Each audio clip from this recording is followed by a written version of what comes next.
Can Mount Pleasant be stopped in Jerusalem? There's a big doubleheader happening in the jungle, and this season's schoolboy all-stars have been chosen. All this and more, and this Match Week 15 preview show.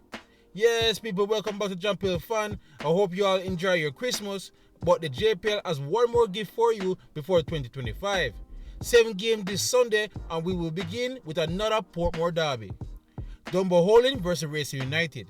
Olympus has finally fallen as Arnett became the first away team to finally win in Dunbeholden last week. This leaves the home club in a precarious state after now going 4 games without a win. They should not feel all that down on themselves though, as their performances against the Junglies wasn't that bad. But they now know that the results matter more, especially if they harbor any hopes of sneaking into the top 6. But a derby is never straightforward, and fellow Portmore neighbours are on their way this Sunday looking to complete the double. Racing may not have been scoring a lot of goals recently, but their never die spirit have seen them pick up points in surprising circumstances. They will need more of it in this encounter, as they will be without their number 1 goalkeeper, and again, most teams struggle with Dunbeholden's smaller pitch. As stated before, Racing will be looking for the double after Williams' goal gave them all 3 points last time they faced each other. This derby should not be missed when Dunbeholden hosts Racing United this Sunday at 3 p.m. Portmore versus Cavalier. Down at Fernita Park, things are looking not so bright for the Sun City boys. Portmore United are currently on a 5-game winless run, and while they were able to restrict a rampant Mount Pleasant attack to only 1 goal last time out, it's the lack of any real bite in attack may be most worrisome for Coach Austin. They do have an impressive attacking youngster in Junior Grizel back from his injury, and will be hoping his goal-scoring form also returns quickly. Also, superstar playmaker Romeo Guthrie also missed the game in St. Anne, so they were hoping he makes a return for the game against Cavalier. As for Cavalier, for all that talk about fixture congestion, they did fairly well during the span, only losing once. But they do have a problem at the back as they failed to secure a clean sheet in the last 6 matches, a far cry from last year's Cavalier that was known to be a Grinch when it comes to letting in goals. Captain King hasn't looked his sharpest, but finally with some rest and the potential return of his centre-back partner Giovanni Leng, Cavalier defence may finally resemble last year's one. At the start of the season, the champs won the reverse fixture 2-1, and Portmore will look to avoid the dreaded double when they host this Sunday at 3 p.m. Harbour versus Montego Bay United. For the second Christmas in a row, the relegation warning signal is going off at the compound. A 6-game winless run has left Harbour fans worrying about the unthinkable heading into the new year. Losing to fellow strugglers Chapelton Maroons in their last match was perhaps the most crushing blow for a team that started the season with so much promise. One of those promising displays came in Montego Bay, where the Stars of the East somehow beat the Stars of the West. MoBay United recovered well from that shock loss though, only losing once more as they quickly became one of the best teams this season. But Coach Zapata will be hoping his strikers got their shooting accuracy under their Christmas tree. As for tactics, MoBay does struggle a bit against teams that pack their defense into a low block, a plan that this Harbour team is familiar with. But the Stars of the East only scored once in their last 5 games and will be desperate for some in front of their home fans.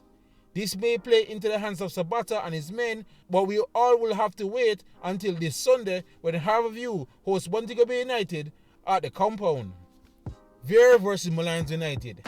Of course, if Harbour lost on Sunday, they will be hoping fellow strugglers Vere and Molynes will both drop points. We finally got to see what a full-strength Vere could do last Monday in MoBay, and despite brief moments of flash, the young team failed to impress. They are certainly unique, as the tactic of zonal press married with the high line is foreign to the JPL, and I must admit I'm fascinated to see how Hyde and Butler look to refine it in the coming weeks. But if it fails, Vere may find himself in Tier 2 at the end of the season. A fate that is also staring this week's opponent square in the face. Molynes are currently last in the table and currently are in deep trouble. We are used to their defense being bad, but their attack along with Jason Wright misfiring is a bit of a surprise. They started that match against Tivoli fairly well, but they have to be sharper in both boxes to stand any chance of remaining a top flight club. I am no coach, but if Vere sticks with that high line, this may be the best time to utilize the speed of Marlon Pennicote, if he's still there, in effort to get a positive result. The last time they met, I believe it was Vere's last complete performance when they beat Molynes 3-1 at Sabina Park. Will they do it again? Find out this Sunday where Vere hosts Molynes United in Clarendon. Tivoli versus Humble Lion. The last team to beat Molynes was Tivoli, and they finally seem to have found a sense of identity this season. No longer they rely on one man to score all the goals and find a path to victory, as this is now a team where the goals are shared around. And with Diego Halton and his defenders picking up a clean sheet in their last match, Jerome Wade should be feeling more confident that with a couple more of those, they stand a decent chance at the top 6. What's even better, they will now face a Humble Lion team that has forgotten what 3 points look like. The Lions are currently on a 7-game winless run, and that's despite a decent defense. They were fairly good against Cavalier in their last match, but the lack of experience on the bench and the lack of any real goal scorers in the team has cost them dearly this season. The reopening of the transfer market wouldn't come early enough for this match, so they may have a tough time versus Tivoli. We will see if the Lions can crash the party when Tivoli hosts Humble Lion at 4:30 p.m. at the Anthony Sporting Complex. Waterhouse versus Mount Pleasant. Mount Pleasant were top at Christmas and will look to remain there at the start of 2025.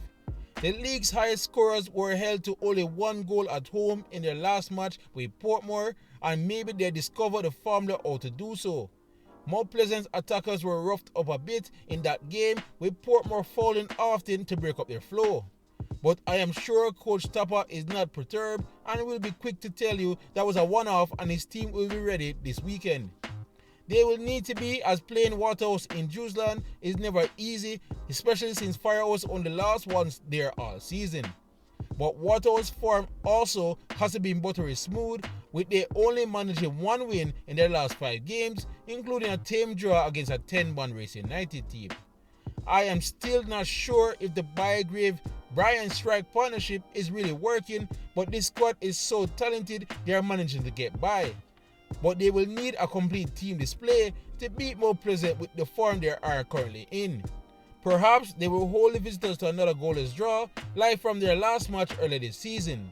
But we're all hoping there will be some goals this time when Waterhouse hosts Mount Pleasant this Sunday at the Waterhouse Mini Stadium.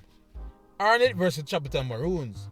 With both teams calling the Anthony Sporting Complex home this season, you could call this a mini derby of sorts. Chapelton Maroons' life is looking much rosier after back-to-back wins saw they climb all the way up the table to 8. They know the job is not remotely done, and after giving Harbour so many scoring chances in their last game, there are definitely areas for improvement. They will surely be tested against the Junglists, who recovered from their first loss in weeks with a big win in Dunbeholden. They weren't at their fluent best in that game, but expect them to look much different playing back at home. They should also be buoyed by the return of club captain Fabian Reid, who's returned from injury to join an already potent attacking lineup.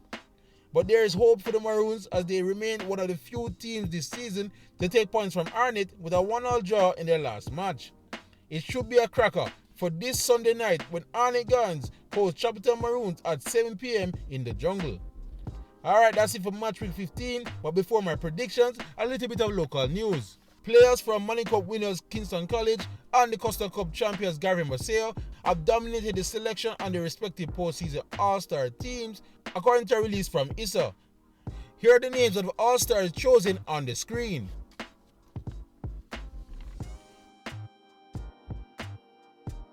The annual All-Star match will be played on January 11th after the game between the all-scholastic teams from each region. Alright, that's it for the news. No time for the predictions. Dunbeholden versus Racing. Dunbeholden still play decent against Arnett despite losing, and again I still think their home form is fairly decent, but there's something about this Racing team that they simply refuse to lose. I feel it's going to be Dunbeholden 1, Racing United 1. Portmore versus Cavalier. We saw Cavalier got by Portmore 2-1 at Savannah Park, and I honestly believe it will be the same result at Fernita Park. Portmore will score, but I feel that it will be edged up by Cavalier 2-1. Harbour versus Montego Bay. Harbour just simply cannot score, and I feel that while it might make it a little bit challenging for MoBay, I still don't see them scoring this Sunday. So I feel Montego Bay will be winning this one 2-0. Vere versus Molynes. This can get really ugly or really close for Molynes. If Vere get away, they might run up the score, or if Molynes find their shooting boots, they might keep it into a close encounter. But I think Vere will be too strong for them. I think Vere will win this one 2-1. Tivoli versus Humber Lion. I think Tivoli is going to squeak by in this one. I expect at least 2-0 victory for the men in orange. Waterhouse versus Mount Pleasant. Probably the hardest game to call. Waterhouse is not easy in Jerusalem, but Mount Pleasant are some good form. This might end up being Waterhouse 1, Mount Pleasant 1. And Arnett versus Chapelton. I never exactly predicted Chapelton to get a point off Arnett last time, and they should be buoyed by the back-to-back wins. But I feel Arnett is too strong for them this time, and I think Arnett will win this one 2-1. Alright guys, but that's it all here from this Match Week 15 preview, the final one of 2024. Let me know in the comment section below what you guys think will be happening this weekend. Otherwise, for great JPL content, you're already at the right place. Jump Fun. YouTube, big up yourself.